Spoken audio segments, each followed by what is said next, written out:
The invisible prison you built for yourself. Stop right now. Put down everything you're doing and read this carefully, because what I'm about to tell you might be the most important truth you've ever encountered. You are not living your life. You think you are. You wake up every morning, you make decisions, you show up, you hustle. But here's the brutal reality that nobody has had the courage to tell you. Every single choice you made today, what to wear, what to say, which risks to take, which dreams to quietly bury, was filtered through the lens of what other people might think. You are an actor playing a character that someone else wrote. And you've been doing it for so long, you've forgotten it's a performance. This isn't a motivational speech. This is a diagnosis. There is a specific name for what's happening to you. Psychologists call it self-abandonment, the systematic process of erasing your own identity to accommodate the expectations, opinions, and comfort zones of people who, frankly, are too busy living inside their own heads to even notice the sacrifice you're making. You're bleeding out on an altar built for people who aren't even watching. And here's where it gets devastating. You were trained to do this. From the moment you took your first breath, the world around you began installing a program. You got rewarded when you were quiet. You got praised when you performed. You got love, conditional, transactional love, when you met other people's expectations. Your brain, brilliant and adaptive as it is, ran the calculation and reached a logical conclusion. Other people's approval equals safety. Your own authentic desires equal risk. That calculation made sense when you were 6 years old. It is destroying you now. Here's what self-abandonment looks like in real American life in 2024. You're in a meeting and you have an idea, a genuinely good one, but you stay quiet because you're afraid of how it'll land. You stay in a city, a relationship, or a career that stopped serving you years ago because leaving would disappoint people. You scroll through social media at midnight, measuring your worth against the carefully curated highlight reels of strangers. You say yes when your whole body is screaming no. You dim your light so the people around you feel comfortable in the dark. You are not lazy, you are not weak, you are not broken. You are exhausted from the constant performance of being everyone else's version of you. Now here's what most self-help content gets completely wrong. They tell you to just believe in yourself, or follow your dreams, as if self-abandonment is a mindset problem you can fix with a motivational poster. It's not. It's a neurological pattern, a deeply grooved pathway in your brain that has been reinforced thousands of times over decades. You can't willpower your way out of a neural superhighway. You need a system. That system is what this book is about. What you're going to learn is not a collection of feel-good advice. It's a complete reconstruction protocol, a step-by-step architecture for dismantling the version of yourself that was built by everyone else's expectations and rebuilding, from the ground up, a version of yourself that is unmistakably, unapologetically, powerfully you. But before we get to the rebuilding, we need to understand the full scope of what's been lost. Because the self-abandonment epidemic, and it is an epidemic, doesn't just steal your happiness. It steals your cognitive capacity, your physical health, your creative potential, and your ability to form genuine human connection. It steals everything. Here's the cruelest irony. The more you give yourself away to please others, the less of yourself you have to give. You show up depleted. You show up hollow. You give people the husk of who you could be, and you call it generosity. But it's not generosity. It's a transaction. You're trading your authentic self for the illusion of belonging. And the illusion never satisfies, so you give more, shrink more, disappear more. The people you love, your family, your friends, your colleagues, they don't actually get the best of you when you abandon yourself. They get the manageable version, the safe version, the version that never challenges them, never surprises them, never shows them what a human being operating at full capacity actually looks and feels like. When you abandon yourself, you deprive everyone around you of the one thing they actually need from you, the truth of who you are. There is a better way. The most extraordinary people in American history, the entrepreneurs, the artists, the activists, the scientists who changed the trajectory of civilization, didn't become extraordinary by being more agreeable. They became extraordinary by being more themselves. They made a decision that most people never make. They decided that their own growth, their own vision, their own authentic contribution to the world mattered more than the temporary discomfort of people who couldn't understand it yet. That's the decision this book is asking you to make. Not a decision to become selfish, not a decision to stop caring about others, a decision to care about yourself with the same fierce, committed, unconditional love that you've been pouring into everyone and everything else. A decision to make yourself your most important project, not because you matter more than other people, but because you cannot serve the world from an empty vessel. This is what it means to recreate yourself. The transformation begins not with a grand gesture or a dramatic life overhaul. It begins with something much simpler and much more radical: the decision to finally, honestly, completely focus on yourself. Not someday, not when things calm down, not after you've taken care of everyone else's needs. Now. Because here's the truth about transformation that nobody tells you. Great change doesn't come from great events. It comes from the accumulation of small daily choices made with conscious intention. The person you will be 5 years from now is being built today, one decision at a time, by the version of you sitting right here, right now, reading these words. The question is, who are you deciding to become? Your brain is starving, and you don't even know it. Let's talk about what's actually happening inside your skull right now, because here's something that most personal development content completely ignores. The crisis of self-abandonment isn't just a psychological problem, it's a biological one. When you chronically deprioritize your own inner life, you're not just being emotionally unhealthy. You are literally damaging the hardware that runs your entire existence. Your brain has a system that most people have never heard of, and it might be the most important thing in your head. Scientists call it the default mode network, and it's a constellation of brain regions that activate specifically when you're not focused on external tasks, when you're reflecting, imagining, planning, dreaming, processing your experiences. Think of it as your brain's maintenance department. While you're busy reacting to the world, the DMN is quietly doing the essential work, consolidating memories, integrating experiences, updating your sense of who you are, projecting possibilities for your future. Here's the problem. Your default mode network can only do its job when you give it space. When you're constantly plugged in, constantly reacting, constantly available to everyone else's demands, you suppress this network. You interrupt the maintenance cycle, and over time, the damage compounds. Research from Harvard, Stanford, and the University of California shows that chronic external focus, the pattern most Americans live in, doesn't just leave the DMN underused, it literally begins to atrophy. The neural connections thin, the function degrades. You start to lose your ability to engage in the kind of deep self-reflection that separates reactive living from intentional living. The result?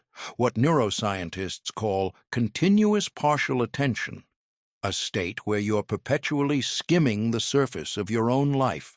You're never quite present, never quite focused, always slightly distracted by the digital pull of notifications, obligations, and other people's emotional noise. You think you're engaged with life, but you're actually running on about 40% of your cognitive capacity all the time. But here's where it gets really alarming. When your default mode network is chronically suppressed, your brain loses its ability to distinguish between your own inner signals and external influences. You start becoming what psychologists call an emotional sponge, absorbing the anxieties, opinions, and emotional weather of everyone around you, mistaking their inner climate for your own. Your boss is stressed, so you feel stressed. Your partner is anxious, so you become anxious. You walk into a room and unconsciously recalibrate your entire personality to match the dominant energy present. You think you're being empathetic. You're actually losing yourself. Here's the neurological flip side, and this is the part that should genuinely excite you. People who engage in regular self-focused activity show measurably different brains. Their prefrontal cortex, the seat of executive function, deliberate decision-making, and emotional regulation, shows significantly higher activation.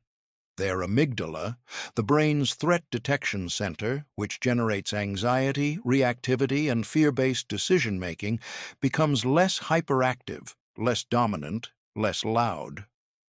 Translation: people who prioritize their own inner development literally become calmer, smarter, and more capable as a direct result of that prioritization.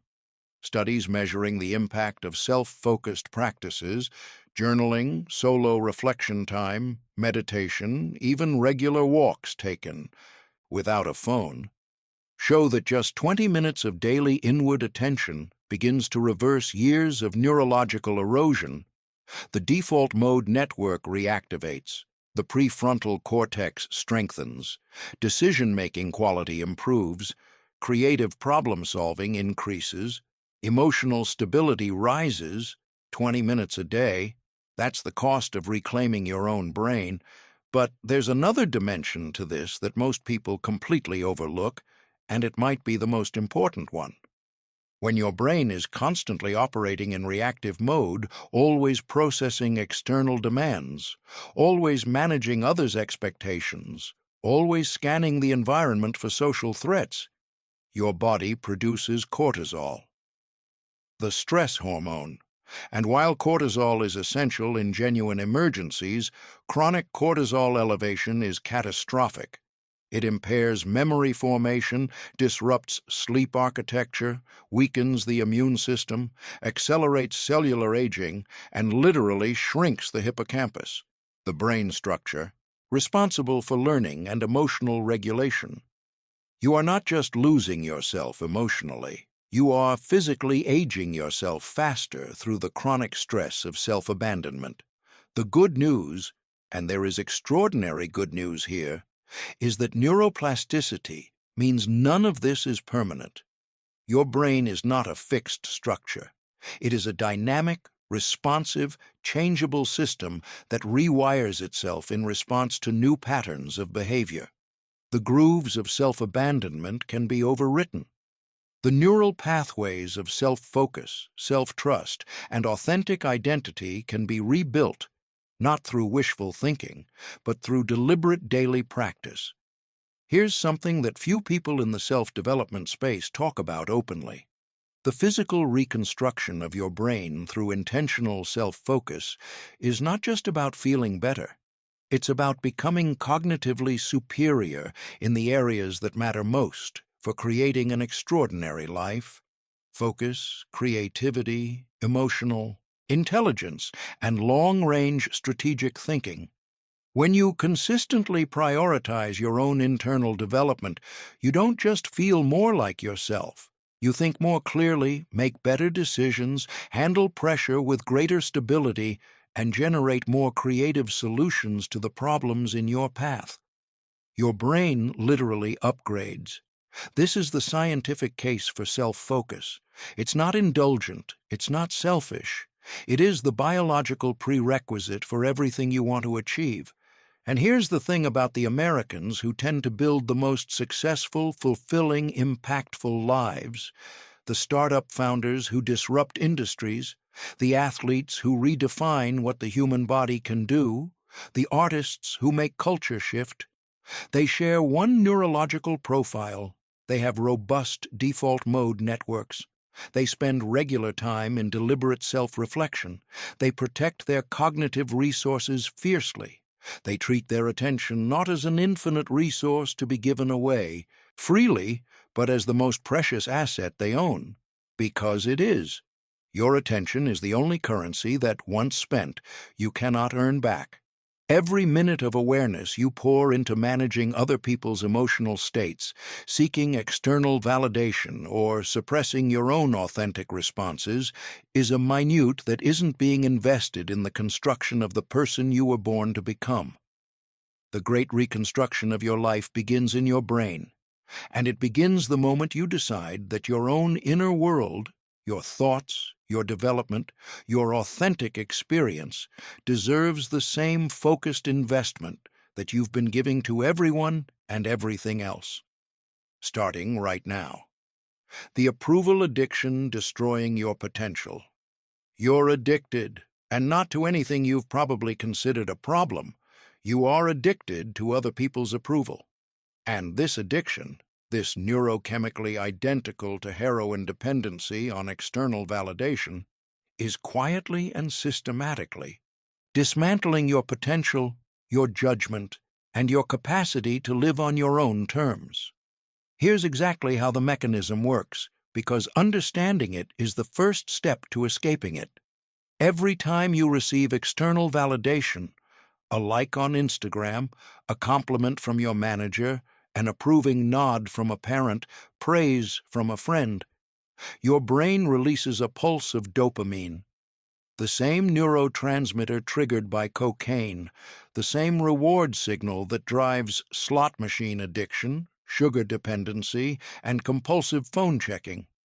Your brain registers approval received as survival-critical information and immediately begins building a craving for more. The neural pathway that links your behavior to the reward of approval gets thicker and faster with every repetition.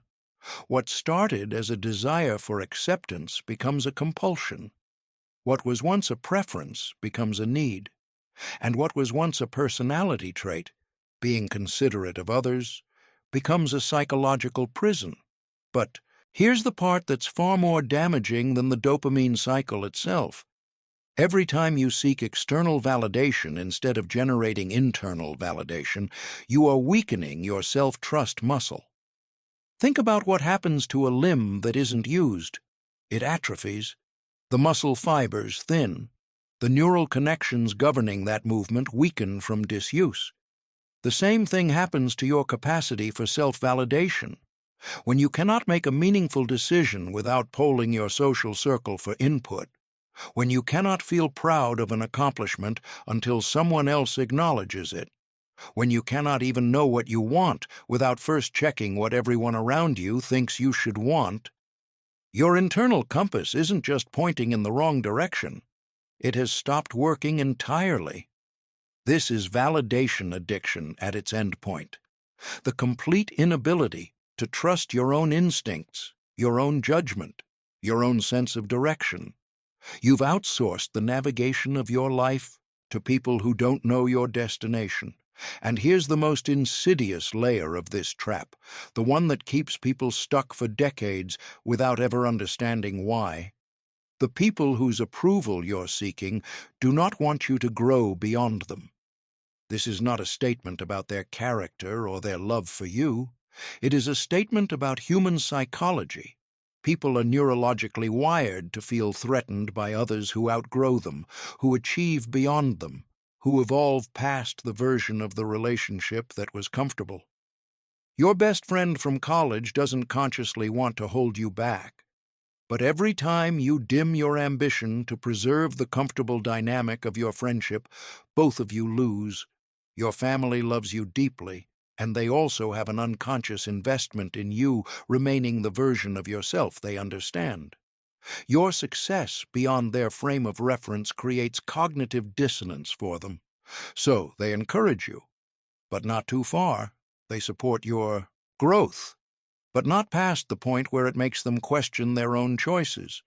When you make their approval your primary metric for success, You are literally asking them to set the ceiling on your life. Every significant breakthrough, every transformative leap, every moment when a person goes from ordinary to extraordinary involves disappointing someone who wanted them to play it safe. Think about the founders who built the companies that shaped your daily life. The researchers who overturned scientific consensus their entire field had accepted for decades. The artists whose work initially alienated audiences before it became iconic. The athletes who trained in ways their coaches called excessive and their teammates called obsessive. Every single one of them reached a point where external approval and authentic pursuit became incompatible. And they chose themselves. Not because they were selfish, because they understood something crucial. You cannot please your way to your potential. It is structurally impossible. Now, breaking free from approval addiction isn't about becoming dismissive of other people's perspectives. It isn't about adopting an arrogant posture that treats all feedback as irrelevant. It's about something much more nuanced and much more powerful. It's about developing what psychologists call an internal locus of control, the deep, unshakable belief that you are the primary architect of your own outcomes, that your life responds to your choices, your effort, your vision, your consistency, not to the fluctuating weather of other people's opinions. People with a strong internal locus of control don't just feel better. They perform measurably better. They persist longer in the face of obstacles. They recover faster from failure. They take calculated risks with greater frequency. They build lives that actually reflect their authentic values rather than socially acceptable approximations of those values. Here's the reconstruction path out of approval addiction, broken into its essential components. First, you have to audit the sources of your current validation. Look at your daily behaviors and ask honestly, which of these actions am I performing because they align with my authentic values, and which am I performing because they generate external approval? The gap between those two categories is the measure of your approval addiction. Second, you have to begin the deliberate, uncomfortable, initially awkward practice of self-validation. Not affirmations in the mirror. That's surface level and often counterproductive. Real self-validation means creating your own metric system for success. Did I act with integrity today? Did I move closer to the person I'm building myself into? Did I face a fear that yesterday I avoided? Did I make a decision based on my own judgment rather than social calculation? These metrics, not likes, not praise, not external recognition, become your scoreboard. Third, you have to selectively and strategically curate whose opinion actually earns a seat at the table of your decision-making. Not everyone's feedback deserves equal weight. The opinion of someone who has built what you're trying to build, who has navigated what you're trying to navigate, who genuinely wants to see you succeed and has demonstrated that commitment over time. That opinion matters. The reflexive criticism of someone who is threatened by your growth, the discouragement of someone who has never attempted what you're attempting, the unsolicited advice of someone living a life you wouldn't trade for, that feedback gets filed and released. Fourth, and this is the one that most people skip because it's the most uncomfortable, you have to deliberately practice tolerating disapproval. Not seeking it out masochistically, but building your capacity to act on your authentic judgment even when you know it will disappoint people whose approval you value. Start small. Express a genuine opinion in a conversation where the easier path would have been agreement. Decline an obligation that doesn't align with your priorities. Pursue a goal without announcing it to anyone who might rain on it. Every time you survive the discomfort of disapproval with your integrity intact, you're building something more valuable than approval. You're building proof that you don't need it. The daily audit that rebuilds your identity. Most people in America live their entire lives as strangers to themselves. They have jobs but not callings, relationships but not genuine intimacy, achievements but not satisfaction. They've accumulated all the markers of a successful life, and yet they lie awake at 3 a.m. with a hollow feeling they can't name, the feeling of having arrived somewhere they never actually chose to go. The source of that hollow feeling is the same in almost every case: a complete disconnection from their own authentic identity, buried so deep beneath layers of conditioning, performance, and accommodation that they wouldn't recognize it if they saw it. The daily self-audit is the practice that changes this, and it is the most transformative single tool in the entire reconstruction process. Here's what makes it different from typical self-reflection or journaling. It's not about processing emotions or capturing memories. It's about running systematic diagnostics on the most complex and important system you will ever manage: the system of you. Every day, without exception. The daily self-audit has 5 components, and together they create a complete identity feedback loop that will do more for your self-knowledge in 90 days than most people accumulate in a lifetime. Component 1. The Morning Identity Declaration. Before you touch your phone, before you speak to another person, before you let the outside world pour its agenda into your consciousness, you ask yourself 3 questions. Who am I choosing to be today? What do I stand for today that I'm willing to act on even if it costs something? What am I actively building, and what specific action will I take toward that construction today? These questions sound simple. They are not, because they force you to make a conscious, deliberate choice about your identity before the default programming of your habitual self can kick in and make that choice for you. Most people wake up and immediately slip into yesterday. The same reflexes, the same patterns, the same unconscious role in the same unconscious drama.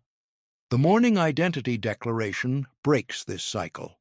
It inserts a moment of authorship into what otherwise becomes autopilot. Component 2. The Hourly Alignment Check. Set an alert on your phone for every hour. When it goes off, pause for just 60 seconds and ask, am I currently acting in alignment with who I declared myself to be this morning? Not judging, not punishing yourself for drift, simply noticing. This practice does 2 things that compound powerfully over time. First, it prevents the common phenomenon of waking up at the end of the day, that experience of realizing hours have passed in a kind of unconscious haze of reactivity and routine. The hourly check keeps you present to your own life. Second, it creates multiple daily opportunities for course correction. Instead of discovering at bedtime that the entire day was spent in patterns you're trying to change, you catch the drift early, sometimes within an hour of it beginning, and redirect. Component 3. The Evening Integration Review. At the end of each day, before sleep, you spend 15 minutes conducting what I think of as a data review of your lived experience. You're not journaling about feelings. You're doing analysis. What did I learn about myself today that I didn't know yesterday? What triggered me? And what does that trigger reveal about an unhealed belief or an unresolved pattern? When did I feel most fully alive and authentic today? When did I feel the most contracted, the most false, the most like I was performing for an invisible audience? The answers to these questions, accumulated over weeks and months, create something extraordinary: a clear, evidence-based picture of who you actually are versus who you think you should be. Your real values, not the values you've been told to have, begin to emerge. Your genuine motivations separate from the inherited motivations. The authentic version of you surfaces. Component 4. The Weekly Pattern Review. Once a week, Sunday evenings work well for most people, you review the data from your daily audits and look for patterns. Where did you consistently feel energized versus consistently feel drained? Which of your behaviors showed up repeatedly in the most authentic column? Which showed up repeatedly in the most performative column? Most people change by accident, slowly drifting in the direction of whoever they spend the most time with or whatever environment surrounds them. The weekly pattern review makes change intentional. You're not being carried by currents you didn't choose. You're navigating with information. Component 5, the monthly authenticity reckoning. Once a month, block 2 hours for this. Treat it as a non-negotiable appointment with yourself. You sit down and conduct a comprehensive audit of your life's alignment. The questions here are harder. They're meant to be. Am I pursuing goals that I actually want, or goals that I've been told I should want? Am I in relationships, romantic, professional, social, that support the authentic version of me, or relationships that require me to suppress essential parts of myself in order to maintain them? Is the life I'm currently building actually mine? Or is it a well-executed version of someone else's dream? These questions can be uncomfortable to answer honestly. They sometimes point toward changes that feel overwhelming. But here's the truth about discomfort and transformation.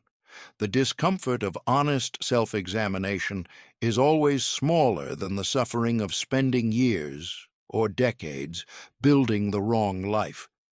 You can't fix what you can't see. You can't change what you've never honestly examined.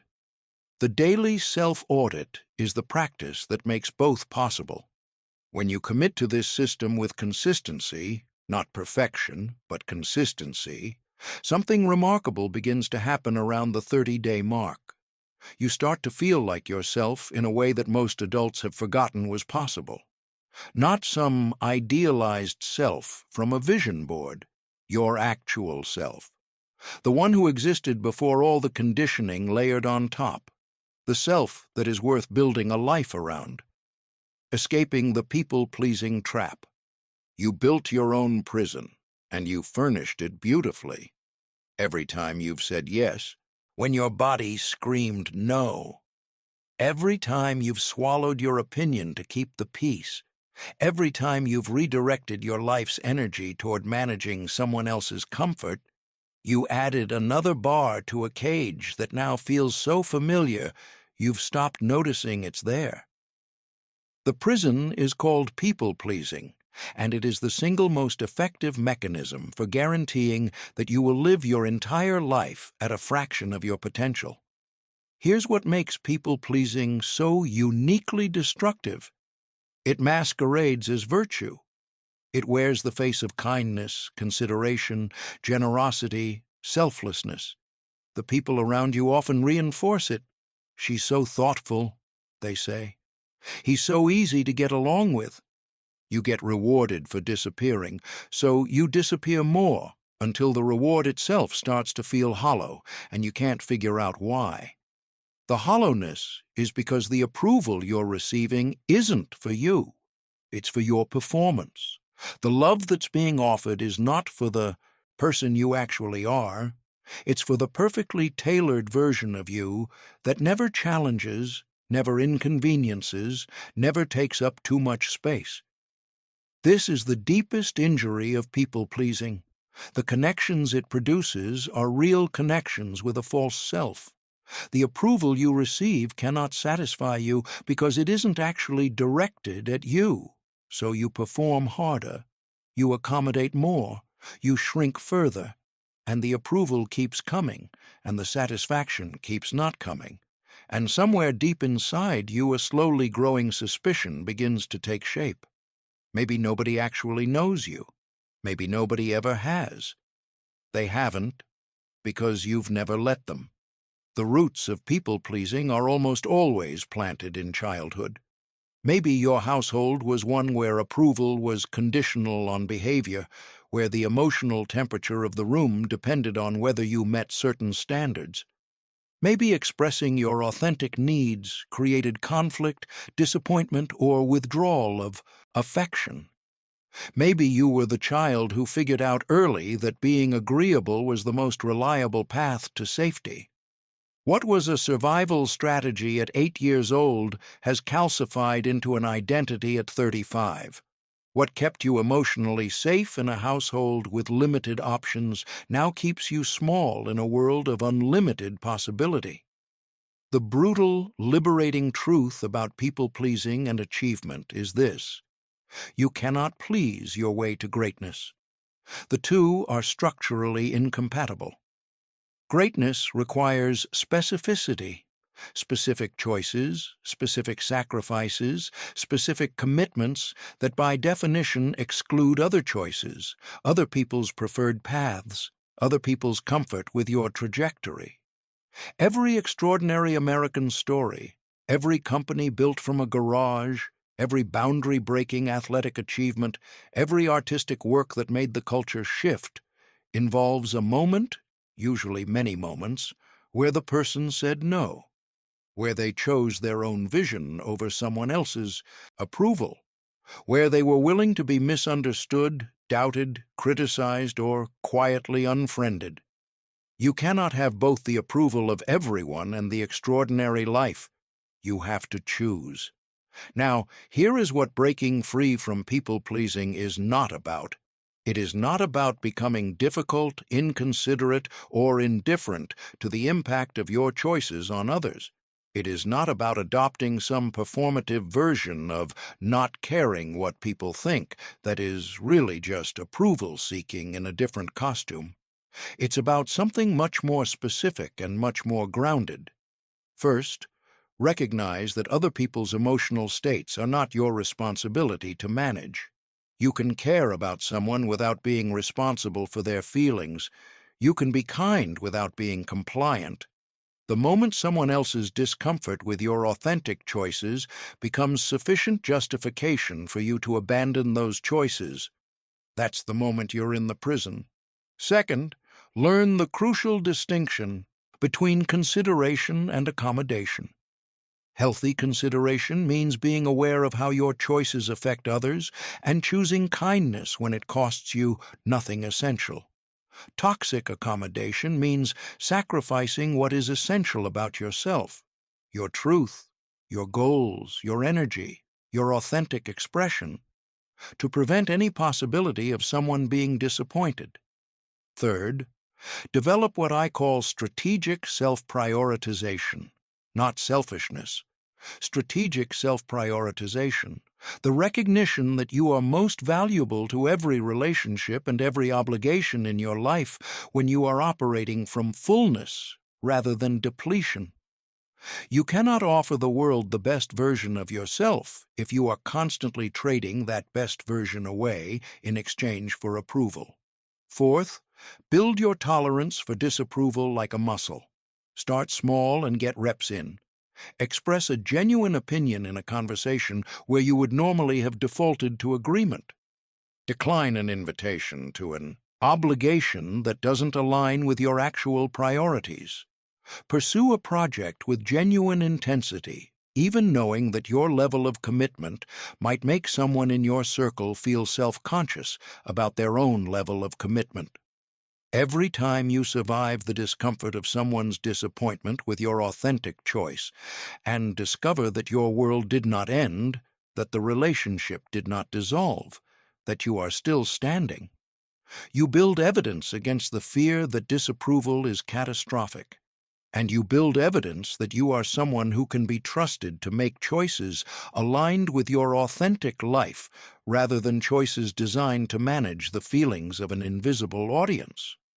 Fifth, consciously curate your inner circle for authenticity, not for agreeableness, not for people who make you feel good by always validating your choices. For people who know who you actually are, who support the authentic version of you, who can handle your genuine opinions and your genuine ambitions and your genuine self-expression without feeling threatened by any of it.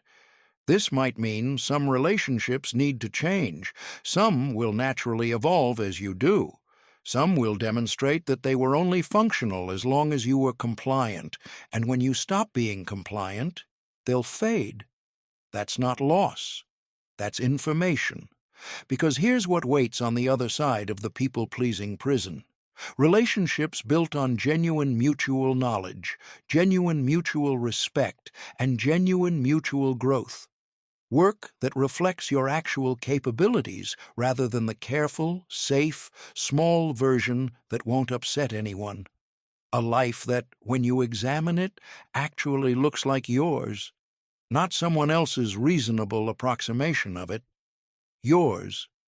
Building a mind no one can shake you have spent your entire life as an emotional hostage. The hostage takers are ordinary people, your family, your colleagues, strangers on the internet, the memory of a teacher from third grade who said, "Something cutting that you're still processing at 40. None of them have malicious intent.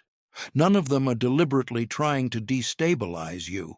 And yet, with a careless comment or a disapproving glance or a passive-aggressive comment buried in otherwise benign conversation, they can unravel hours of your internal peace. This is what it means to live without internal validation. Your sense of worth exists outside your body, hosted on servers you don't own, subject to outages you can't predict and shutdowns you can't prevent. Building internal validation doesn't mean becoming invulnerable to feedback or constructing an emotional fortress that nothing can penetrate. It means something more sophisticated and more sustainable, developing a relationship with yourself that is so grounded, so evidence-based, and so consistently maintained that external opinion becomes information you can consider rather than verdict you must absorb. The distinction between those two experiences, considering versus absorbing, is the difference between emotional freedom and emotional captivity. The internal scorecard. The first pillar of unshakable internal validation is creating your own metric system, a personal scoreboard that you maintain, that you understand, and that no one else has the password to change. Most people's sense of self-worth runs on external scoreboards, performance reviews, follower counts, social comparison, the perceived approval of specific people in their life. The problem with external scoreboards is that they are fundamentally unreliable. They fluctuate based on factors that have nothing to do with your actual value. Other people's moods, other people's insecurities, the randomness of circumstance. You can perform at the highest level of your life on a day when the external scoreboard gives you nothing. Your internal scorecard asks different questions, questions whose answers are actually within your control. Did I act with integrity today, even when integrity was inconvenient? Did I face a fear rather than avoid it? Did I invest effort in my own growth, however small the investment? Did I make at least one decision today from my own authentic judgment rather than from social calculation? Score yourself on these metrics, honestly, without inflation, and over time, something remarkable happens. You begin to develop a stable, realistic, evidence-based sense of your own value that doesn't require external confirmation to remain intact. When criticism comes, it lands differently, not as a verdict, but as one data point among many. And you have enough data to evaluate it accurately. Self-compassion as foundation. Here's the neurological reality that most people don't understand about the relationship between self-criticism and external validation seeking. They are directly linked. The harsher your internal voice, the more you punish yourself for mistakes, the more you minimize your achievements, the more you hold yourself to standards you would never apply to someone you love, the more desperately you will seek external praise as relief from that internal assault. You seek approval from others precisely because you cannot generate it yourself. The source is not inadequacy. The source is a habit of internal harshness that has been practiced so long it feels like honesty. Self-compassion is not the same as lowering your standards. Self-compassion is treating yourself, your struggles, your failures, your imperfections, your learning process, with the same basic human decency you would extend to a friend going through the same thing. Research by Dr. Kristen Neff at the University of Texas has demonstrated repeatedly and across multiple populations that self-compassion is positively correlated with resilience, emotional stability, and genuine, not defensive, openness to personal growth. When you can acknowledge a mistake without your entire sense of self-worth collapsing, when you can recognize a shortcoming without concluding that you are fundamentally inadequate, when you can face a failure without requiring external reassurance to recover from it, that is the signature of someone operating from genuine internal validation. Evidence-based confidence. There is a specific practice that accelerates internal validation development faster than almost anything else, and it requires nothing more than a notebook and 30 seconds a day. You build an evidence file, not a highlight reel for public consumption. A private, honest record of the specific experiences, actions, decisions, and moments of growth that demonstrate who you actually are and what you're actually capable of. Challenges you've navigated, skills you've developed, fears you've faced, moments when you acted with integrity at a cost, times when you were genuinely helpful to someone who needed you, evidence of the gap between who you were a year ago and who you are right now. When criticism arrives, and it will arrive because anyone doing anything meaningful will attract criticism, you have an evidence file to consult. Not to dismiss the criticism defensively, but to evaluate it with accurate context. The critic who says you're incapable of growth gets weighed against documented evidence of your specific, concrete growth. The voice in your head that says you've never handled difficulty gets measured against a written record of every difficulty you have, in fact, handled. Evidence is the antidote to distortion, and we all carry distortions. Selective receptivity. The final piece of the internal validation architecture is developing what I call a filter for feedback, a clear, explicit protocol for deciding which external input deserves to influence your self-perception and which deserves to be acknowledged and released. Not all critics are worth listening to. Not all praise is meaningful. The practice of selective receptivity means evaluating every piece of feedback against 3 criteria: the credibility of the source, the accuracy of the observation, and the utility of the insight. A credible source is someone who has achieved what you're pursuing, who understands the specific context you're operating in, who has demonstrated that they want to see you succeed, and whose own judgment has proven reliable over time. An accurate observation is specific, behavioral, and based on what you actually did, rather than a character indictment dressed up as feedback. A useful insight gives you something actionable to work with, rather than just making you feel bad. When feedback meets all 3 criteria, you listen carefully and integrate whatever serves your growth. When it fails these tests, when it comes from someone who doesn't understand your situation, when it's vague and character-based rather than specific and behavioral, when it provides no useful direction, you receive it politely, and then you let it go. This is not arrogance. This is economy. Your cognitive and emotional resources are finite.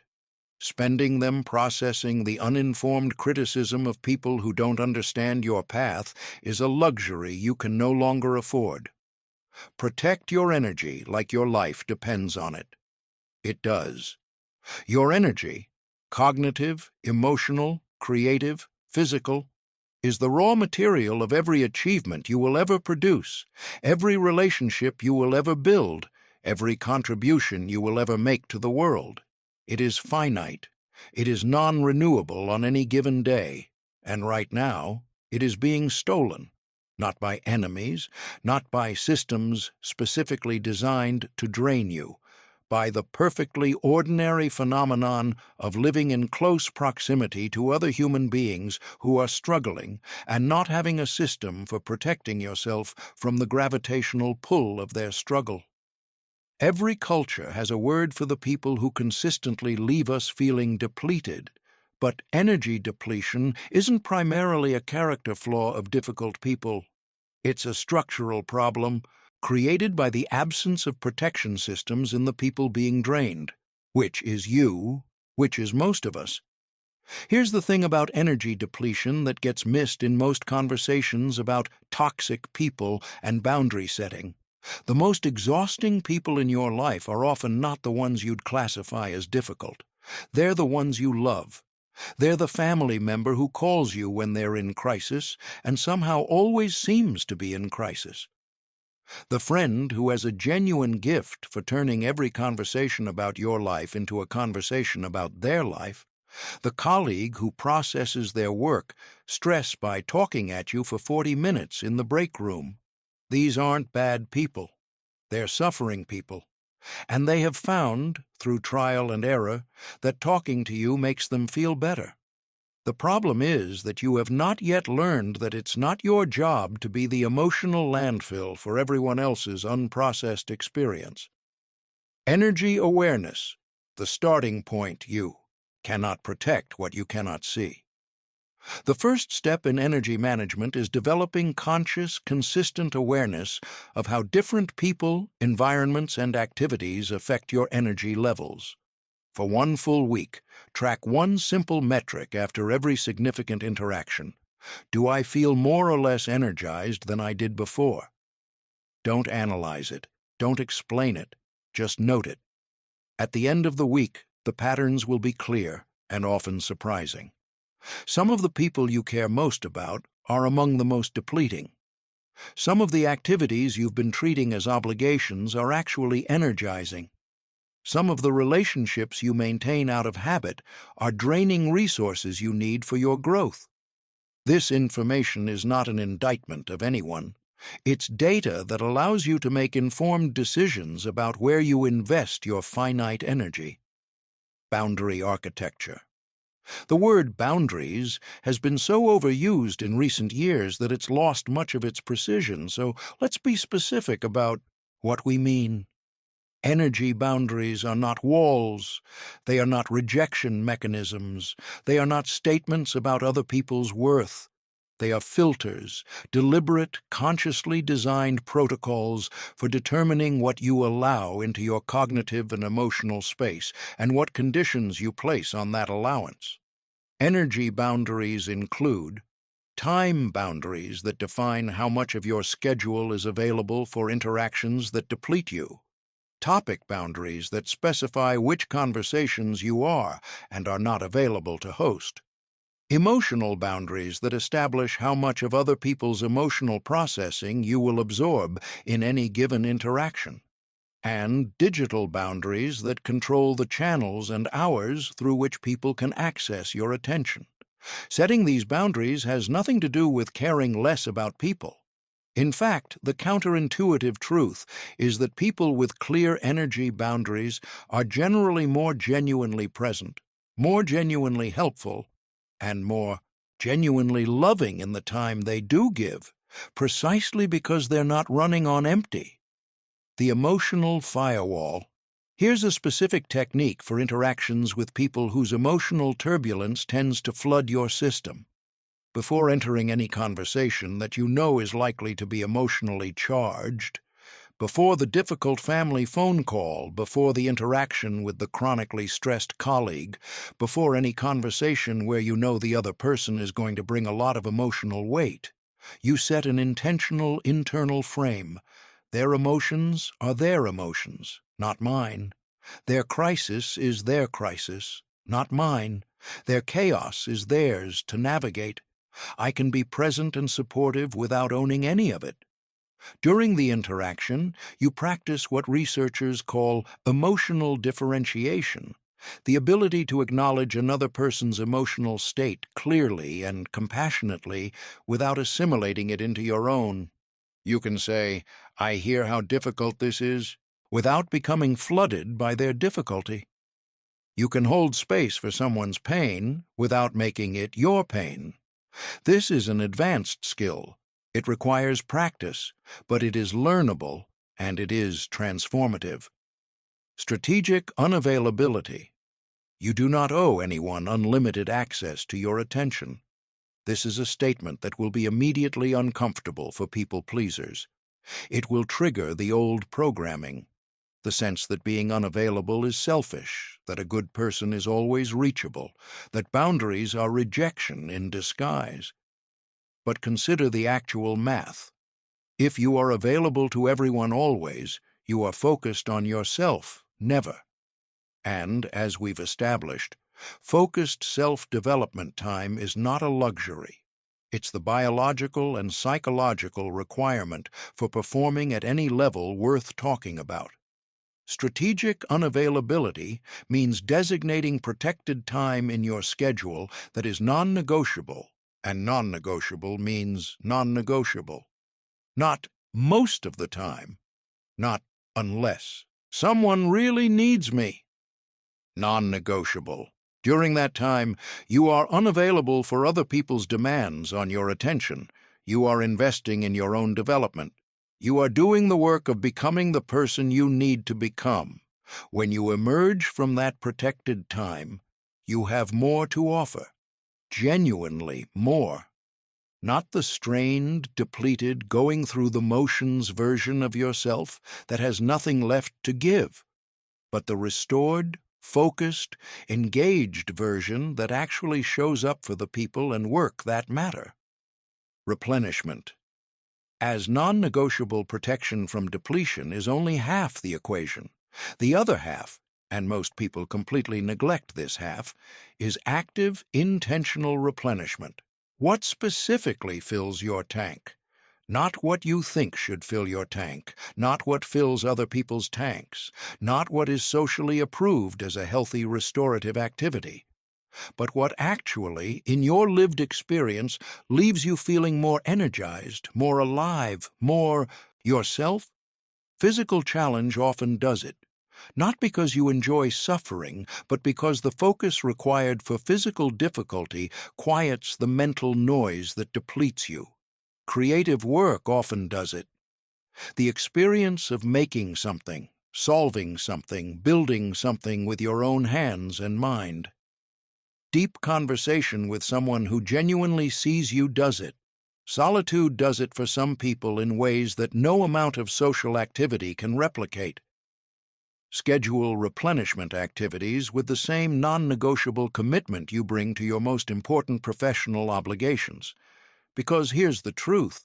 Nothing in your professional life will perform at its highest level if the person performing it is running on empty. Your energy is your life force. Guard it with the seriousness it deserves. The physical and mental reconstruction blueprint. You are one system. This seems obvious, but the way most people approach personal development suggests they don't actually believe it. They work on their mindset while systematically destroying their body. They optimize their physical performance while neglecting the mental architecture that determines what they do with that performance. They treat the body and mind as separate projects, competing for time and attention. They're not separate. They are one integrated biological system, and optimizing either component in isolation is like tuning half an engine. The complete reconstruction of your life requires simultaneous, systematic attention to both. Nutritional intelligence. Food is not just fuel. It is information. Every bite you take sends signals to your cells, your hormones, your neurotransmitters, your inflammatory pathways. The cumulative signal of thousands of daily meals over years determines your brain's capacity for focus, your emotional stability under stress, your energy architecture, and your cognitive ceiling. Most Americans are eating for the wrong outcomes. They're eating for immediate pleasure, for stress relief, for social bonding, for habit. And the information that food is sending to their systems is programming them for inflammation, cognitive fog, emotional instability, and chronic depletion. Nutritional intelligence means understanding what you're actually signaling to your body with every food choice and choosing signals that support who you're trying to become. The research on this is both complex and, at the highest level, surprisingly simple.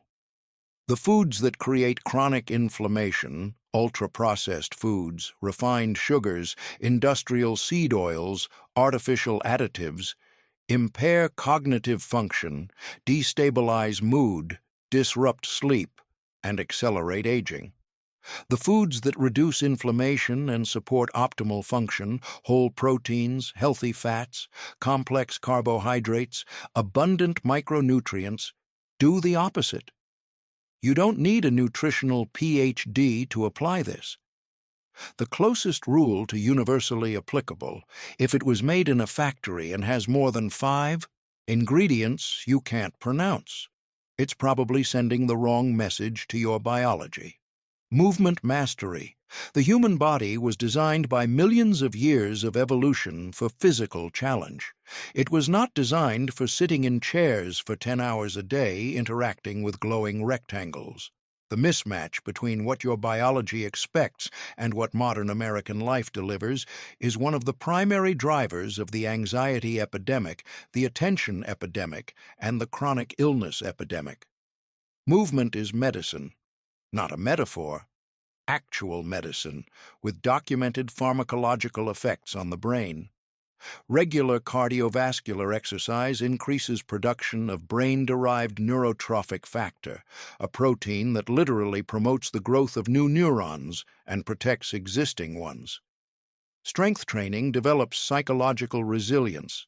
The experience of consistently choosing discomfort in the service of growth creates neural templates for doing the same thing in every other domain of life. Mobility work activates the parasympathetic nervous system, which is the physiological state required for rest, recovery, and the kind of creative, integrative thinking that solves your biggest problems. You don't need to become an athlete. You need to move your body with enough regularity and enough intensity that your physiology stops operating in the distress mode that chronic sedentariness creates. Sleep architecture. In a culture that romanticizes grinding and treats sleep as optional, this bears stating clearly, sleep is not a productivity obstacle. Sleep is the substrate on which all productivity is built. During sleep, your brain performs functions that are simply impossible in waking states. Memory consolidation, neural pruning, metabolic waste clearance, hormone production, emotional processing. The research on sleep deprivation is unambiguous and alarming. Even modest, consistent sleep loss impairs cognitive function at levels equivalent to being legally drunk, while the sleepy person typically fails to notice the impairment. Sleep optimization is not complicated. Consistent sleep and wake times aligned with your natural circadian rhythm. A sleeping environment that is cool, dark, and quiet. No screens for the final hour before bed. Alcohol and caffeine cut off well before sleep time. A wind-down ritual that signals to your nervous system that the operational day is complete. These aren't hacks. They're the basic conditions your biology requires to do the maintenance work that everything else depends on. Cognitive hygiene. Your mind is as vulnerable to poor quality inputs as your body. The difference is that mental junk food is harder to recognize and far more aggressively marketed. What you allow into your consciousness, what you read, watch, scroll through, listen to, and discuss, is actively shaping your neural architecture. Chronic consumption of fear-based news, outrage-optimized social media content, and passive entertainment creates what researchers call a negativity bias on steroids. Your brain becomes hypervigilant, hyperreactive, and increasingly incapable of the sustained positive engagement that meaningful work requires. Cognitive hygiene means becoming as deliberate about your information environment as you are, or should be, about your food environment. It means curating your inputs, social feeds, podcasts, reading material, conversation, For content that educates, challenges, and elevates rather than content that simply activates your stress response and keeps you scrolling. The integration effect. Here's what happens when all four components are functioning well simultaneously, and it's genuinely remarkable. Physical health improves mental clarity. Improved mental clarity enables better decisions about physical health. Better decisions compound over time into dramatically better outcomes across every life domain. Better sleep improves mood and cognitive performance. Better cognitive performance produces better work. Better work produces greater confidence. Greater confidence supports more ambitious self-investment. Each component fuels the others. The system, when it runs properly, is self-reinforcing. The challenge is getting enough components functional at the same time to experience the compound effect. Because the compound effect, once experienced, becomes its own powerful motivation to maintain the system. The internal resistance. You were never warned about.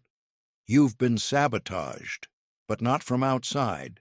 The most powerful obstacle between you and the life you're working to build isn't a difficult circumstance or a lack of opportunity or a shortage of resources. It is a sophisticated, deeply embedded psychological mechanism inside your own mind that was designed specifically to prevent you from changing.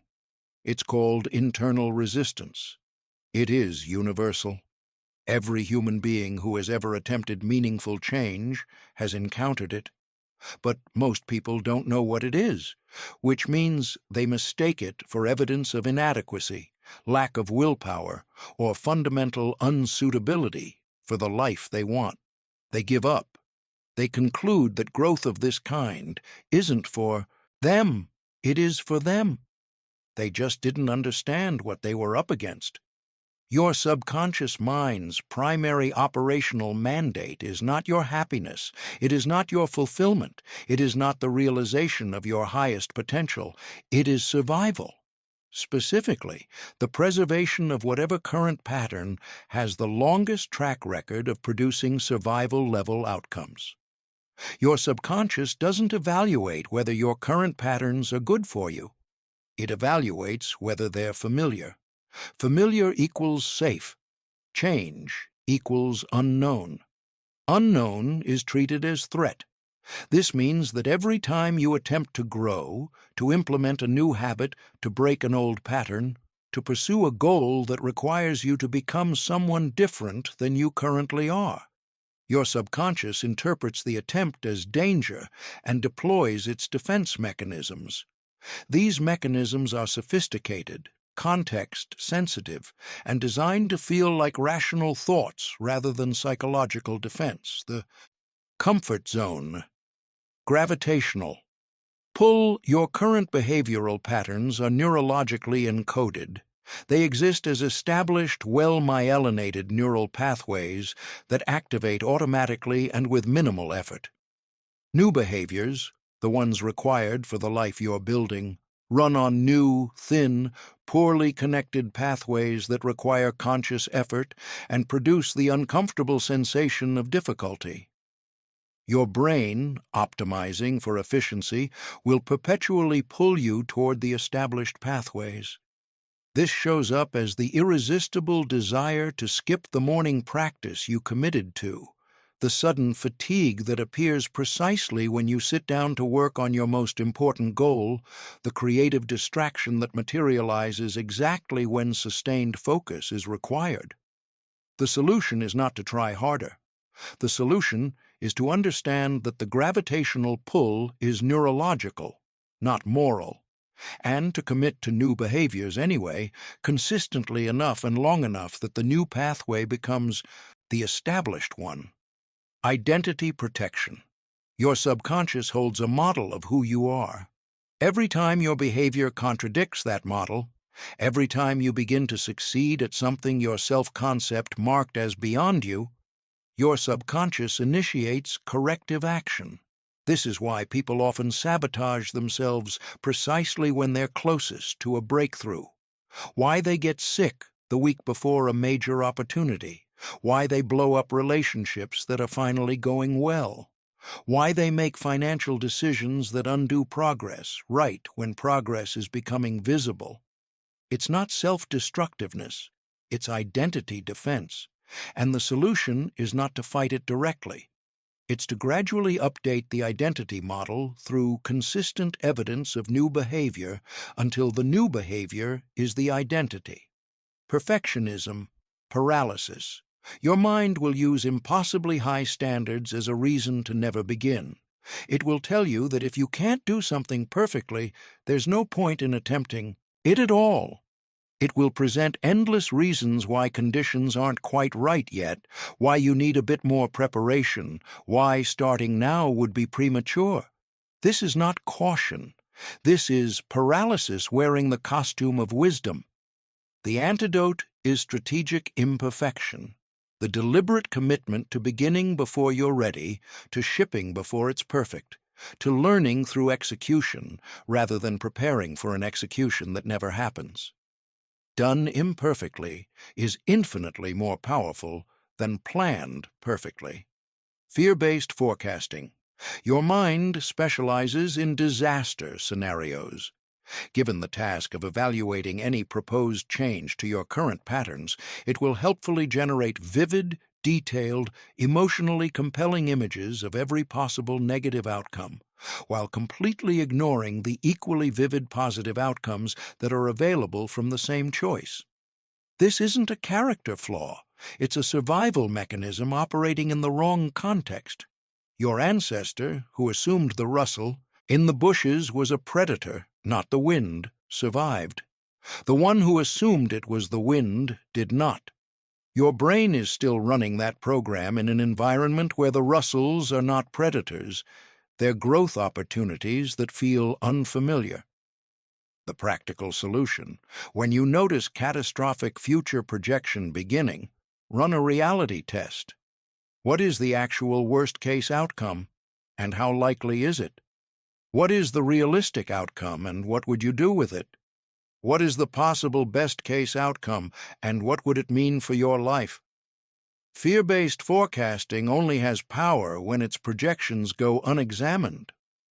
Mastering resistance. The key insight about internal resistance that changes everything once you have it. Resistance doesn't have to stop before you can act. You don't wait for resistance to disappear. You act in its presence, repeatedly, until the action builds enough evidence of survivability that the resistance weakens naturally. Resistance is not your enemy.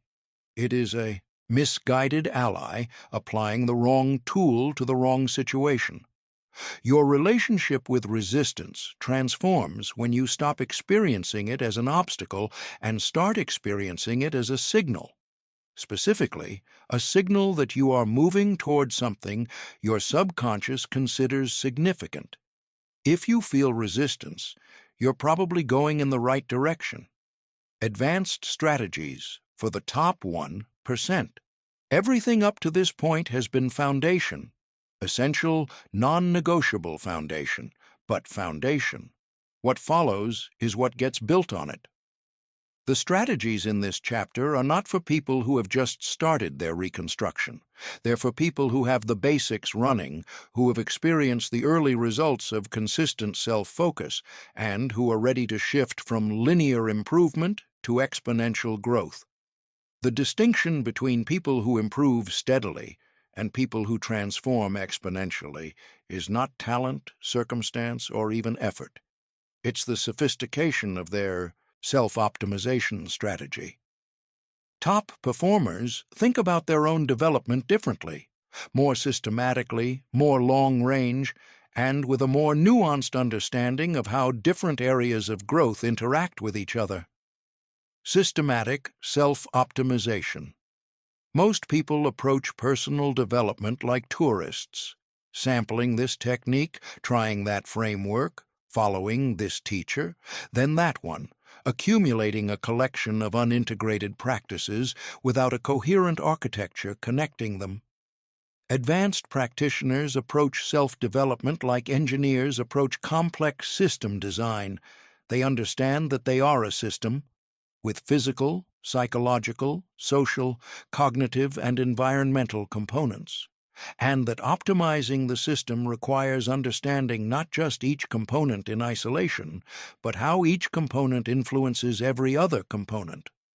The starting point is identifying leverage points, the specific areas where investment produces disproportionate returns across multiple life domains simultaneously. These vary by person, but common examples include sleep quality, affects physical performance, cognitive function, emotional regulation, and creative capacity simultaneously. Social environment affects motivation, behavioral norms, access to opportunity, and emotional baseline simultaneously. And the quality of your daily decisions affects every downstream outcome in your life. Focus your most concentrated effort on your highest leverage variables and watch the cascades that follow.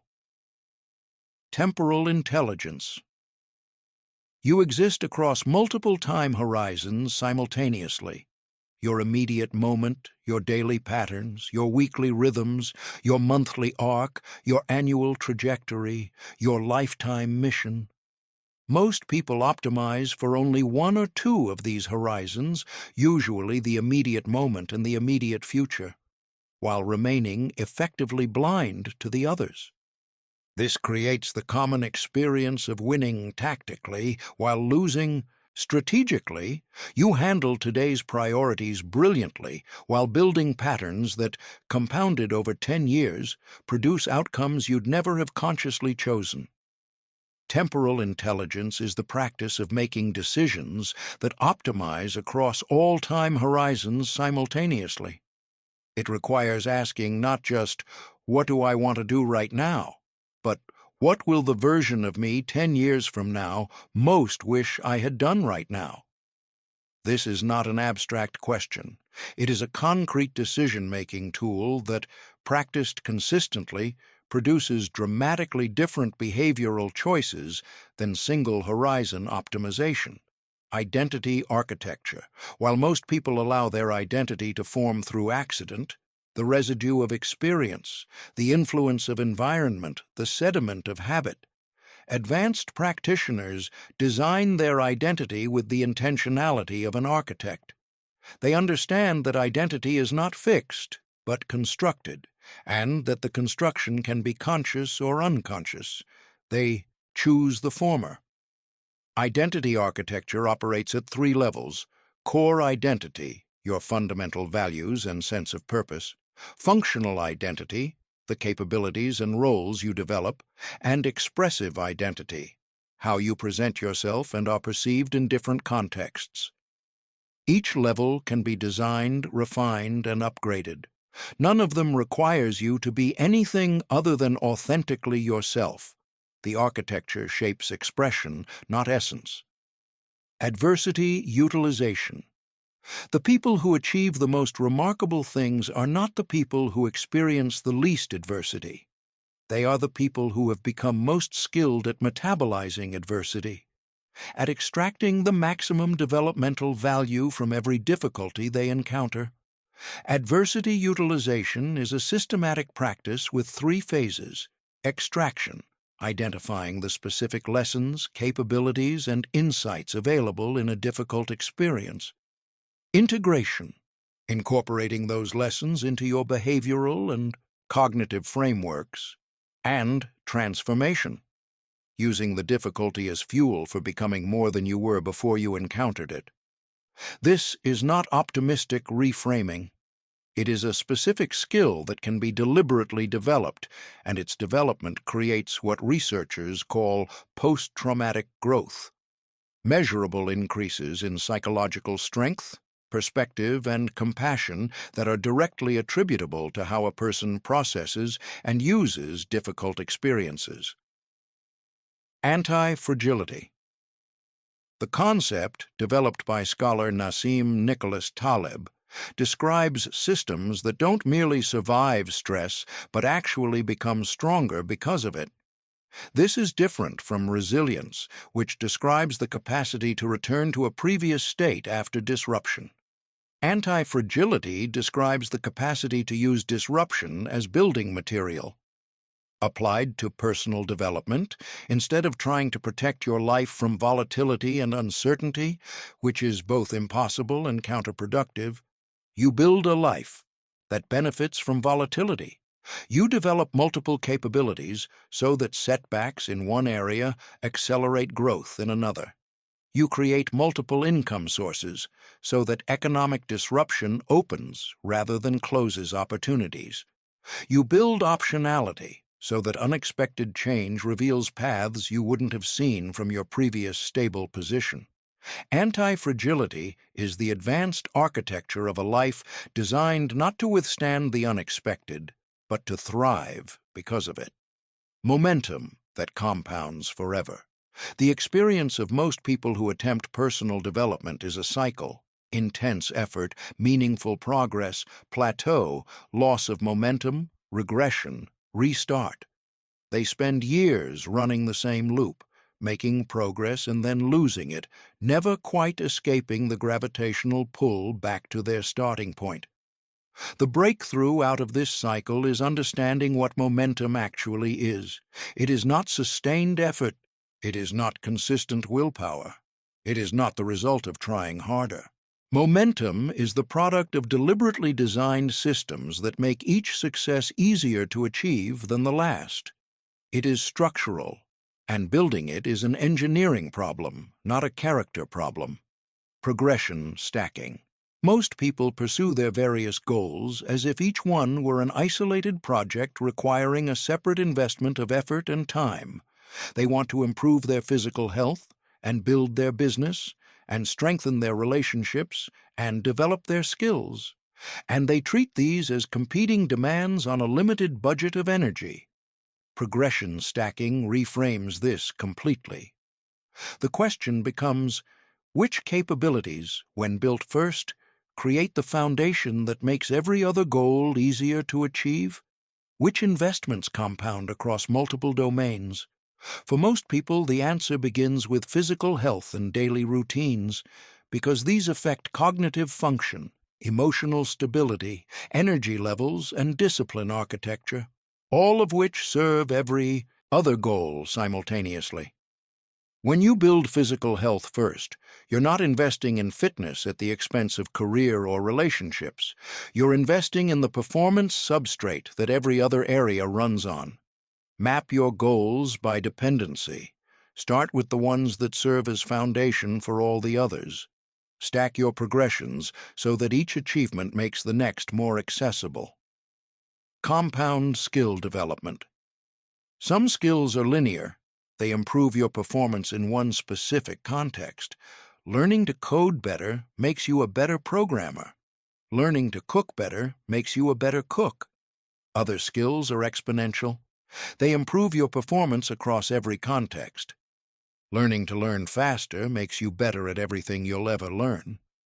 Learning to regulate your emotional state under pressure makes you better at everything you'll ever attempt under pressure.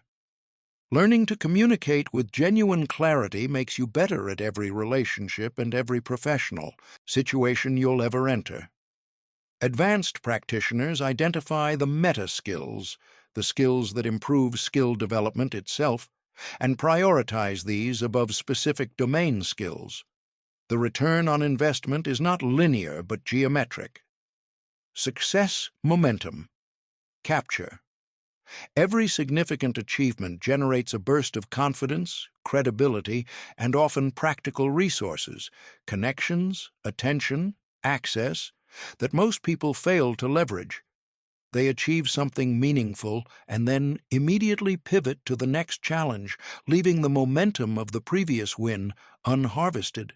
Success momentum capture means deliberately and quickly deploying the psychological, social, and practical benefits of each win toward your next objective, while those benefits are still fresh and potent. The confidence from one achievement, used immediately to tackle the next challenge, compounds. The credibility from one success, leveraged quickly to open new relationships and opportunities, multiplies. Don't just win. Capture the momentum of every win and use it to win faster next time. Environment momentum design. Your environment is not neutral. It is either actively supporting your forward momentum or actively pulling you back toward inertia. Every object, every spatial arrangement, every digital environment, every social norm you're regularly exposed to is either a cue that prompts positive behavior or a cue that prompts avoidance. Advanced momentum management involves the deliberate engineering of your environments, physical, social, digital, to make your most important behaviors automatic and your least helpful behaviors inconvenient. This is not a soft strategy. It is one of the highest leverage interventions available because it removes the requirement for repeated willpower expenditure on the same recurring decisions. When your environment does the work of prompting good behavior, you can direct your limited deliberate attention toward the higher-order creative and strategic challenges that actually require it. Your personal operating system. You are currently running on software you didn't write. The program running your life, your automatic reactions, your decision-making patterns, your habitual responses to stress and opportunity and conflict and pleasure, was installed primarily during childhood and adolescence by people and institutions and circumstances that had their own agendas, their own limitations, and their own incomplete understanding of who you would become and what you would need. Some of what was installed serves you beautifully. Some of it is actively working against the life you're trying to build. And most of it has been running unexamined simply because nobody ever told you that you could examine it, much less rewrite it. You can. And doing so is perhaps the single most powerful intervention available in the architecture of self-reconstruction. Default settings. Your default settings are the behaviors you perform, without conscious decision, automatically, habitually, often without even noticing you've done them. They govern how you start your day, how you respond to frustration, how you handle boredom, what you reach for when you're stressed, how you treat your body when nobody's watching, and 1,000 other micro-patterns that cumulatively determine the quality and trajectory of your life. Most people's default settings were established through repetition and circumstance rather than deliberate design. The question is, do they serve the person you're becoming? Designing your default settings means identifying your highest impact automatic behaviors and consciously, systematically replacing the ones that undermine your goals with ones that serve them, and then repeating the new behaviors with enough consistency that they become the new default, the new automatic, the new you. Decision-making protocols. Advanced performers make consistently better decisions than average performers, not primarily because they're smarter, but because they've invested time in developing explicit decision-making frameworks that prevent the most common failure modes. Reactive decision-making, the mode most people operate in, is driven by emotion, immediate desire, social pressure, and cognitive biases that pull choices away from long-term optimal outcomes. Systematic decision-making replaces this with predetermined criteria, explicit frameworks, and deliberate processes that produce more consistent alignment between your choices and your actual values. Your decision-making protocol should include explicit criteria for evaluating new opportunities, a process for separating emotionally driven urgent decisions from strategically important ones, a framework for making choices under genuine uncertainty, and a review mechanism that updates your protocol based on what you learn from previous decisions. Stress response redesign. Your current stress response was optimized for a different environment than the one you're actually living in. The fight-flight-freeze cascade that evolved for genuine physical threats produces counterproductive results when activated by the modern threats that most of us actually face. professional pressure, social conflict, financial uncertainty, performance demands. You can redesign your stress response, not eliminate it. You need the system for genuine emergencies, but you can consciously develop alternative automatic responses for the categories of stress that your life actually produces. This means identifying your most common stress triggers and deliberately practicing different responses until those different responses become your new default. Over time, with consistent practice, the new responses become as automatic as the old ones. Growth architecture. The final component of your personal operating system is the mechanisms that ensure the system continuously improves rather than stagnating at whatever level it reaches. First, growth architecture means building the practices of review, reflection, and intentional updating directly into your daily and weekly routines, so that improvement happens automatically rather than only when you're specifically motivated to grow. A system that improves itself doesn't require exceptional effort to maintain. It requires consistent, relatively small investments in the review and update process. That consistency, compounded over time, produces outcomes that would be impossible to achieve through any amount of heroic, unsustainable effort. The thinking upgrades that change everything. The ceiling of your life is the ceiling of your thinking, not your intelligence, not your circumstances, not your opportunities. Your thinking, the specific mental models, the cognitive frameworks, the ways of processing information and making meaning, determines what you're capable of seeing, deciding, creating, and becoming. Most people are operating with mental models that were installed by accident through the specific culture, family, and educational system they grew up in. These models are not wrong, exactly. They're just not optimized. They're not the models that produce extraordinary results. They're the models that produce ordinary ones. Elite performers, the people producing results in the top fraction of any field, share a specific set of mental models that give them systematic advantages in perception, decision-making, and strategy. These models are not innate. They are learnable. Systems thinking. The world operates in complex, interdependent systems where causes and effects are often separated by time, mediated by multiple feedback loops, and non-obvious in their connections. Most people think linearly. A causes B, B causes C, and are perpetually surprised by second-order consequences and unintended results. Systems thinking sees these connections. It asks, what feedback loops are operating here? Where are the leverage points where small inputs produce large outputs? What are the likely second and third-order effects of this action?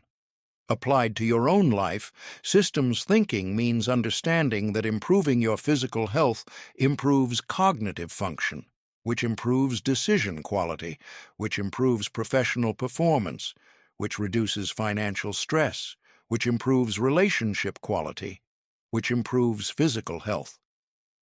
Nothing is isolated. Everything cascades. Probabilistic thinking. Reality operates in probabilities, not certainties, yet most people make decisions based on either optimistic certainty, this will definitely work, or pessimistic certainty, this will definitely fail, both of which are cognitive distortions. Probabilistic thinking means reasoning in likelihoods. Not will this succeed, but what are the realistic probabilities of various outcomes, and how do I position myself to benefit from the most likely ones while protecting against the most dangerous ones? This shift from binary to probabilistic thinking dramatically improves decision quality, particularly in high-stakes situations where the false certainty of binary thinking produces either reckless overconfidence or paralyzing risk aversion. Inversion.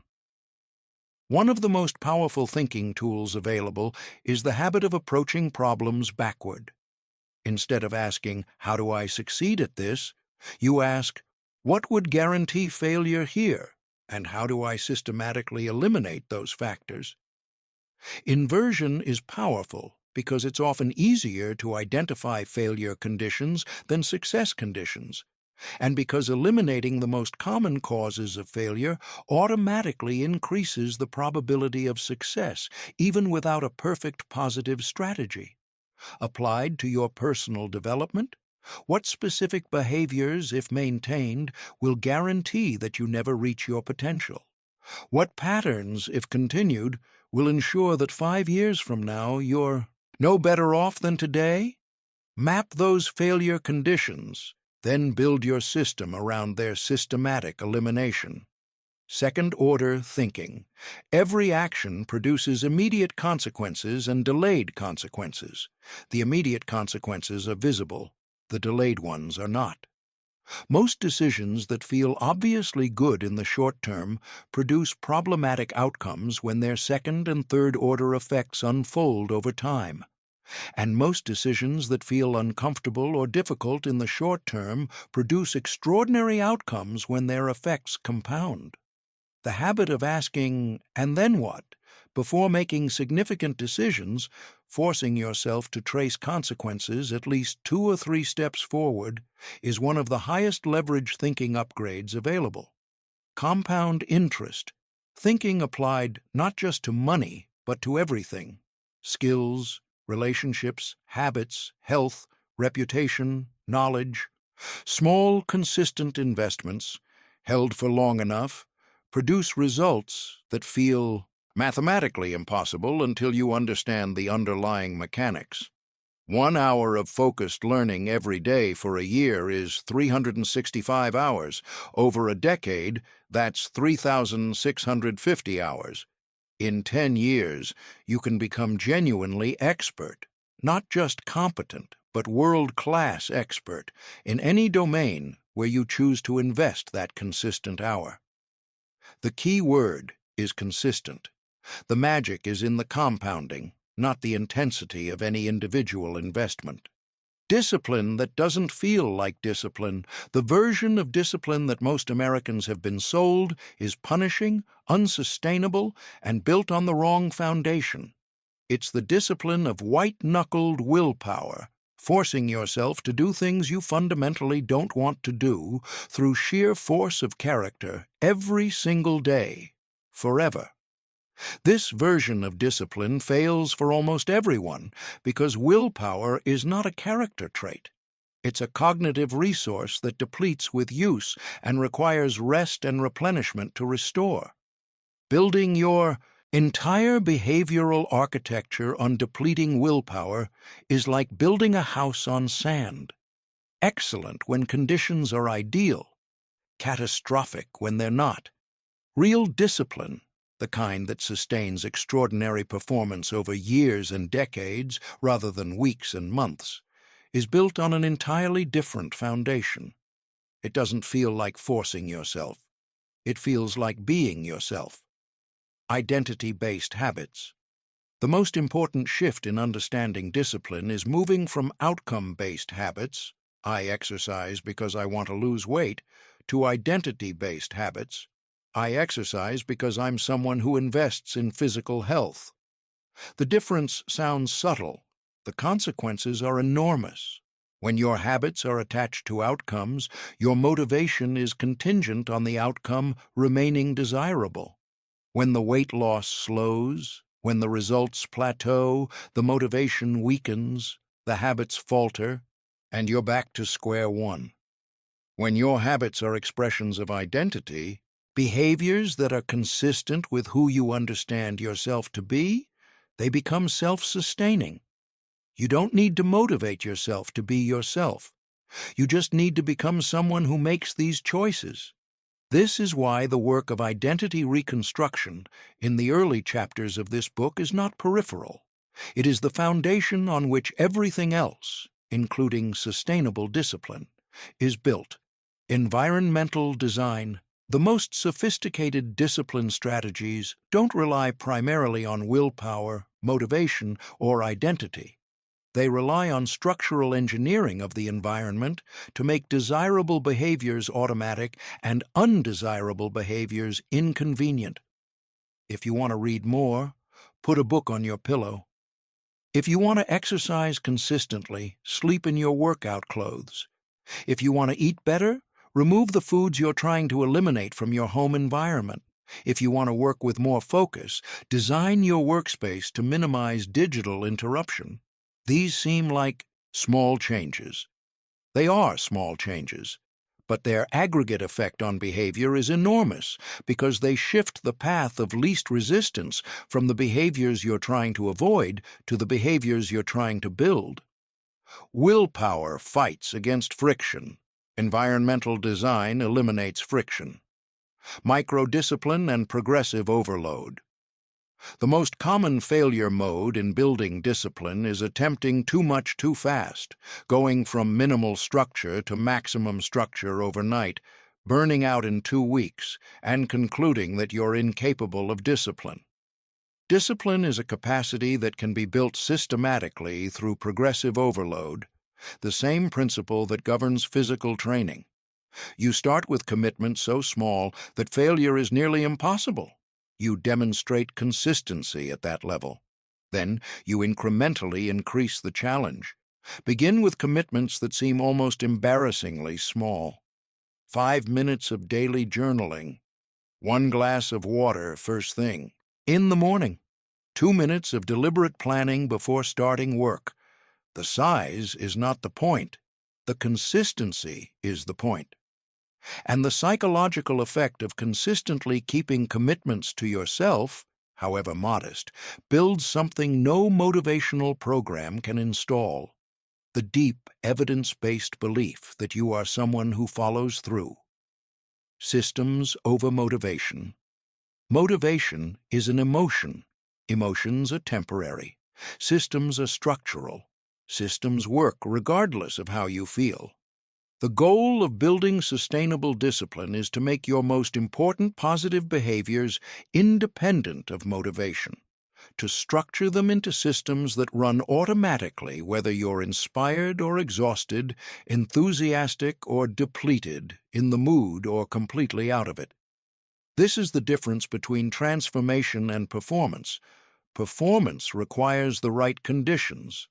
Transformation is what happens when you've built systems that produce the right behaviors regardless of conditions. The life architecture that makes it all last. Everything you've built can be lost. Every transformation you've achieved can be undone. Every habit you've cultivated can be abandoned. Every version of yourself you've constructed can dissolve back into who you were before, if you allow it. This is not pessimism. It is the essential truth that most personal development content ignores. And the ignoring of it is why so many people who experience genuine transformation eventually find themselves, a year or 2 later, back where they started. Sustainable transformation requires architecture, not just practices, not just habits, not just mindset shifts, but a complete structural redesign of your life that makes continued growth easier than regression, that makes authenticity easier than performance, and that makes the person you're becoming more stable and more supported than the person you used to be. Structural integrity. The foundation of lasting transformation is building your life on structural elements that hold regardless of emotional weather. Most people build their transformations on motivational peaks, the surge of energy and commitment that comes from a powerful experience, a compelling book, a conversation that crystallized something important. These peaks are real, but they're not stable, and a life built on motivational peaks collapses between them.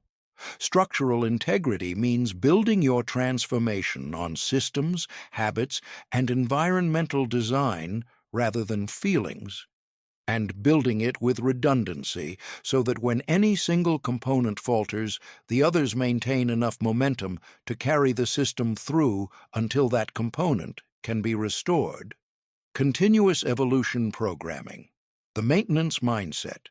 I've reached my goal, now I just need to maintain this level, is one of the most reliable predictors of eventual regression. When growth stops, decay begins. When evolution stops, stagnation begins. When challenge stops, atrophy begins. The antidote is to build continuous evolution into the architecture of your life, rather than treating it as something you choose when you're feeling ambitious.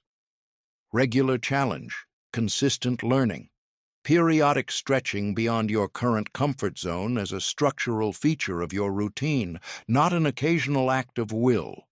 The goal is not to reach a finished state. The goal is to become someone for whom continuous growth is the natural operating mode. Legacy architecture. Here is the deepest motivational fuel source available for sustaining long-term personal transformation, connecting your growth to something larger than yourself. When you're growing primarily for yourself, for your own comfort, your own achievement, your own satisfaction, you will inevitably reach a point where the personal rewards of continued growth feel sufficient. You've achieved what you wanted. The incremental effort required for continued growth stops feeling proportionate to the incremental reward.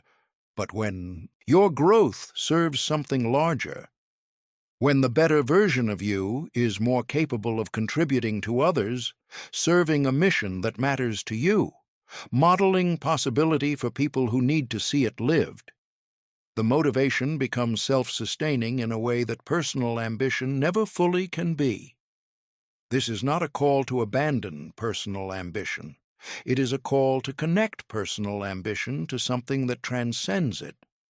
The combination, strong personal development drive nested inside a larger purpose, produces a motivational architecture that can sustain extraordinary long-term commitment. Relationship architecture. You will become the average of the people you spend the most time with. This is not metaphor. This is neurological and behavioral reality.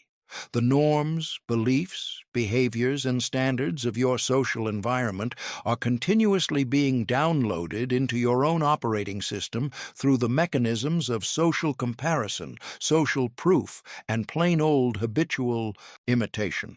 Which means that the most important external variable in the sustainability of your transformation is your social environment. Building relationship architecture for sustainable transformation means consciously, strategically curating the social environment that will become your new norm. It means finding and building relationships with people who are doing what you're trying to do, who hold the standards you're trying to hold, who will challenge you when you drift and celebrate you when you grow. It may also mean, with compassion, with care, and without judgment, limiting your exposure to relationships that consistently pull toward the old patterns, the old norms, the old standards. Not because those people are bad or unworthy of your love, because your transformation deserves an environment designed to support it. This is where the blueprint ends, not because there's nothing more to learn, but because what you now have is not a set of ideas, it's a complete system, a comprehensive architecture for reconstructing the most important project you will ever undertake, yourself. The person you are right now, reading these final words, is already different from the person who began this book. You have seen things that can't be unseen. You understand things about your own psychology that you can no longer pretend you don't know. The question is never whether the transformation is possible.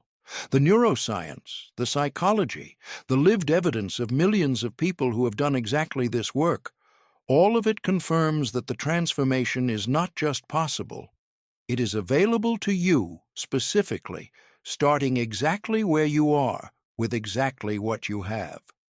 The only question is whether you will choose it. Not once. Every day. Great transformation does not arrive in a single dramatic moment. It is built one small daily decision at a time by a person who has decided, truly decided, that the authentic, fully expressed, completely capable, version of themselves is worth the work. That person is already inside you. Go build them.